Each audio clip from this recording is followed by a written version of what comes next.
ప్రపంచవ్యాప్తంగా అరకు కాఫీకి మంచి పేరుంది. ఇక్కడ పోడు వ్యవసాయం అధికం. పూర్తిగా సేంద్రియ పద్ధతుల్లో కాఫీని పండిస్తుంటారు. అందుకే మంచి రుచి, రంగు, వాసన వస్తుంటుంది. చాలా మంది రైతులు పంటను పండించి గింజలను కంపెనీలకు అమ్ముతుంటారు. అయితే కొంతమంది మాత్రం ఇంట్లోనే కాఫీ పొడిని తయారు చేసి అమ్ముకుంటూ స్వయం ఉపాధి పొందుతున్నారు.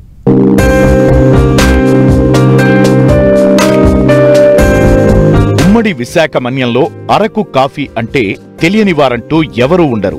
కాఫీ తోటల పెంపకానికి అనువైన ప్రాంతమిది. ఇక్కడ చల్లని వాతావరణం ఉండటంతో ఇతర పంటల కంటే ఎక్కువగా కాఫీ తోటల సాగుకి అనుకూలంగా ఉంటుంది.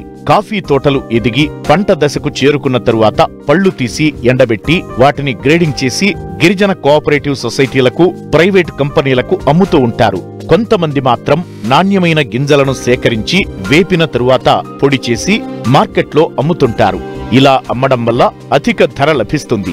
ఈ కోవకు చెందినవారే తోట సత్యవతి.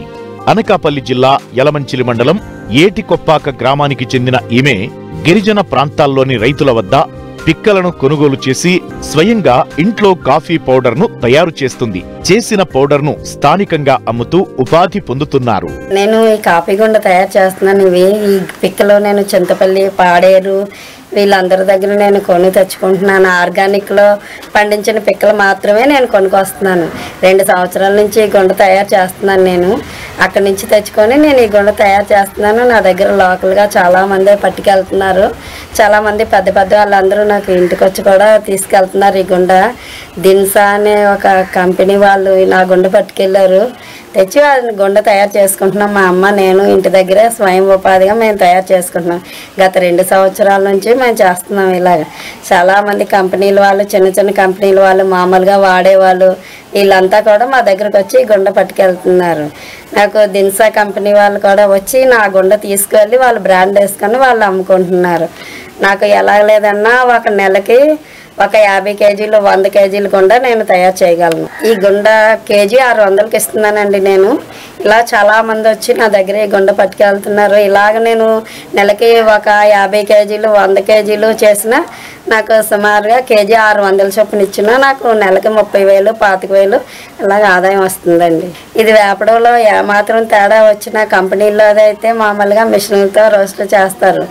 అలా కాకుండా మేము కట్టెల పొయ్యి మీద, గ్యాస్ మీద వేపుతున్నాం. వేపడమే దీనికి చాలా ప్రధానం. ఏమాత్రం తేడా వచ్చినా గుండ పాడైపోద్ది, ఆ వాసన కూడా రాదు, కాఫీ కూడా బాగోదు ఏమాత్రం తేడా చేసిన. పైకి వెళ్ళి మనం తాగే కాఫీలు, వేరే కాఫీలు ఏవైనా అయితే కొంచెం పాల్లో కలిపేసుకుంటామండి. ఇది అలా కాదు, పాలతో పాటు ఒక 5 నిమిషాలు మరిగిస్తే చాలా రుచికరమైన కాఫీ తయారవుతుంది. అలాగే ఈ కాఫీ తాగడం వల్ల గుండెకి చాలా ఆరోగ్యంగా ఉంటుందండి. ఈ కాఫీ తీసుకోవడం వల్ల దేనివల్ల నష్టం ఏం లేదు. తయారు చేసుకునే విధానం అరబిక్ రోబస్టా నేను 2 రకాల తయారు చేస్తున్నానండి. ఫస్ట్ పెనం తీసుకొని దీన్ని శుభ్రమైన గింజలు తీసుకొని వేయించి బాగా లో ఫ్లేమ్లో పెట్టుకొని బాగా వేయించాలి. సాన్ చెప్పు బాగా వేయిస్తే బ్రౌన్ కలర్ వచ్చేంత వరకు మనం వేయించుకోవాలి. వేయించుకొని దీన్ని కాసేపు చల్లారబెట్టాలి. బాగా చల్లారబెట్టిన తర్వాత దీన్ని రోట్లో వేసుకొని దంచుకోవాలి. దంచుకొని దానిని జల్లెడ పడితే మంచి కాఫీ గుండ మనకు తయారవుతుంది. కేజీ మనం పిక్కలు వేపినట్టయితే నాకు 30 కేజీ గుండ వస్తుంది. దీన్ని చిన్న చిన్న ప్యాకింగ్లుగా చేసుకొని నేను చుట్టుపక్కల వాళ్ళకి అందరికీ అమ్ముతున్నాను. పెద్ద పెద్ద వాళ్ళందరూ కూడా వచ్చి నా దగ్గర తీసుకుంటున్నారు. కొన్ని కంపెనీలు కూడా నా దగ్గరకు వచ్చాయి. కేజీ రేటు చూసుకున్నట్టయితే నాకు 390 రూపాయలు పడుతుంది ఒక కేజీ పిక్కలకి.